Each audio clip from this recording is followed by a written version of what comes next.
So this video is one I've been wanting to make for ages actually, but I've never really found maybe the confidence to do it or wanted to sort of open up too much about my personal life and about this thing I've been dealing with for quite a while now, which is tinnitus. And the focus of this channel has always been sort of more educational about the techniques and the artists and the music. But I know this is an issue that lots of people in the music industry deal with, and also in life a lot of people will encounter as you get older. Tinnitus is a very common sort of health problem. As you age, a lot of people, your hearing gets worse, and then that's probably the most probable cause of tinnitus. But I am 33 and I think I got this when I was around 25. So I was pretty young to sort of start experiencing tinnitus. And I have some hearing damage, probably from clubbing and listening to music too loudly, especially in headphones is a big problem, I think. Lots of us are just blasting music in our headphones, and then that can definitely, your ears just don't really get a break. But actually what caused this this kind of onset of tinnitus for me was having a wisdom tooth operation, and I had all 4 wisdom teeth taken out at the same time. And because your jaw and your ear are quite closely connected, for whatever reason, about 2 days after I had this wisdom tooth operation, I had this crazy ringing and ear pain started. And it never really stopped from that moment on, which is sort of like your worst nightmare as a music producer and someone who's working and trying to build my career in the music industry. Having hearing problems like this is a big, it creates a lot of anxiety and fear. And that is probably one of the main things that perpetuates tinnitus and makes it worse, is the fear of it, because you get sort of heightened. You really focus on the noise, and the noise gets louder, and then you get more anxious, and it's this sort of cycle you get stuck in. And it's really terrifying when it first happens. If anyone is dealing with tinnitus at the moment, the first 6 months is really hard to get through, but your brain slowly does sort of start to understand it more.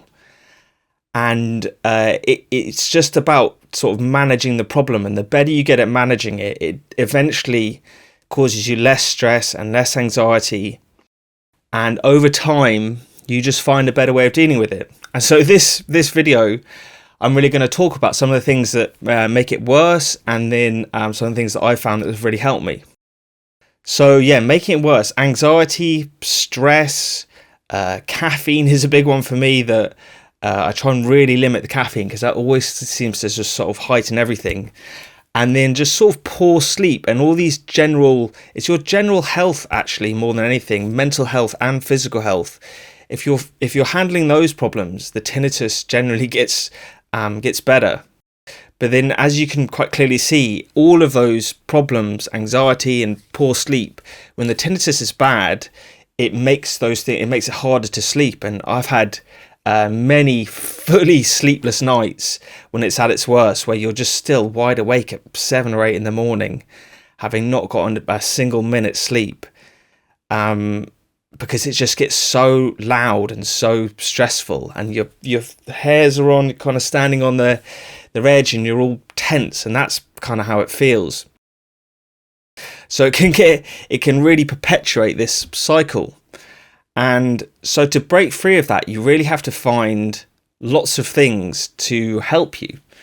And I'm no expert on this, but I guess it's good to just talk about it and have, people can contribute in the comments and bring people together, lots of ideas of how you can help this problem, because it's even though there is some, obviously, treatments in Western medicine you can go to, it's hard to diagnose, it's hard to find, there's no real cure for it. So it's a lot of it is about finding your own sort of methods for healing yourself and managing the problem.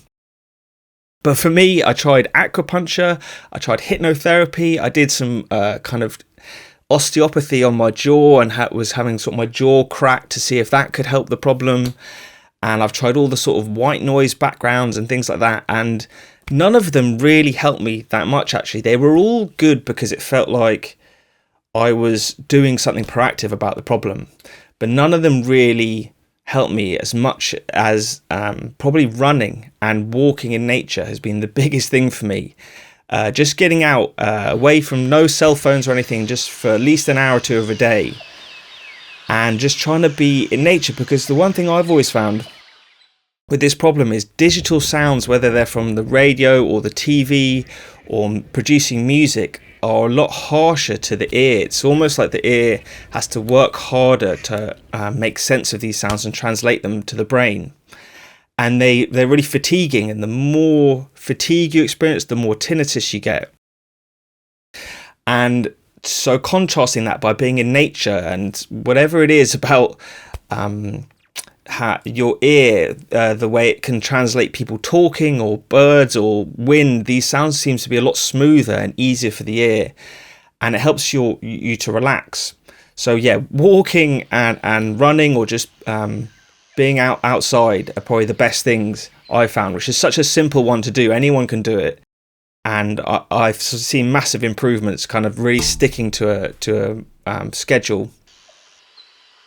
And just getting out and walking around the parks and stuff in London. So that's been a big one. The other one I have is I bought these amazing earplugs by this company called ACS in England, ACS Customs. And they make ones if you want to go clubbing, which are a bit more powerful, but they also make ones where you can still hear people talking in a loud bar, or I wear them on the tube. And just lots of times in life when you feel your ears are getting a little bit overwhelmed, these earplugs really come in clutch, and you can still hear people talk. So I have a couple of different versions of these, and I'll put the one up I think is the most useful for everyone. It really just stops you feeling anxious if you're going into a situation like a loud bar where you know your ears are going to start getting sore and tired quite quickly. Having this option to protect them means you don't have to worry about being out in the world, and you can just live your life. And then if something happens to your ears, you can protect them. So it's really important, I think. I deal with, I probably should address this a bit more in the intro, but I deal with both tinnitus and hyperacusis, which is an oversensitivity to sound. And it really feels like my ears have a sort of battery life per day. And if I expose them too much to sound and tire them out too much, they get really sensitive and really painful, and the tinnitus gets louder. So I'm always trying to sort of protect against that as much as I can. And so, walking is a huge one. Protecting them from overexposure of loud noise is a big one. And then another really important thing is not to completely cut out noise entirely, and to say get the maximum strength earplug, and to not watch any TV, and to not do any music production or anything like that, because you have to sort of expose them lightly over time to make them stronger.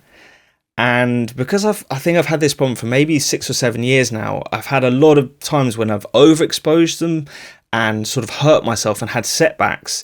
And I've learned that it's this like gradual, you just have to be very gentle in the way you sort of heal your ears and expose them slowly to sound over time. So it's not about cutting things out entirely. It's about building the sort of strength of your ear back, I think, is how it feels to me, is quite an important thing. And attached to that is having setbacks. And I think this has been the biggest thing that sort of is really hard to deal with, is you can get to a really strong point, and then you'll be at a loud bar where you've forgotten your earplugs, or you don't want to put them in because you want to be able to talk to people or whatever it is, or you just watch too much TV one day or do too much production, which is always my biggest one, is I just want to crack them with the tunes and my videos, and then I end up sort of overworking them. And then the setbacks are what really pushes you. You know, sometimes 3 months or 6 months it takes you to recover from one of these setbacks where your ears just get really weak and sensitive, and it's tough actually to get through mentally. So that's been the biggest thing for me going forwards, is having no setbacks. And if I have to slightly undershoot what I think my ears are capable of day to day in order to achieve that, I'd much rather be on that side of the fence than overwork them and then have these situations where you really sort of crush your ear again. And I've sort of just gone on a splurge, and I've been talking for about 50 minutes now. But that's really sort of my experience with tinnitus and hyperacusis, and all the information I have in my head right now to talk about. And I hope that this is useful for some people. I'd love to hear your experiences and your thoughts of how you deal with tinnitus or hyperacusis, because yeah, there's not so much information out there actually compared to other injuries and sports injuries. I find tinnitus is in that weird realm where people don't really understand it very well, even though lots of people experience it. And I think lots of people don't have very many tools or methods to heal themselves or to understand problems like this. So it'd be great if I could make this video a little collection point of information. So anyone who wants to contribute, that would be amazing. And yeah, I think that'll be it for today, and I'll be back with more music production stuff very soon. So I'll catch you then. Bye.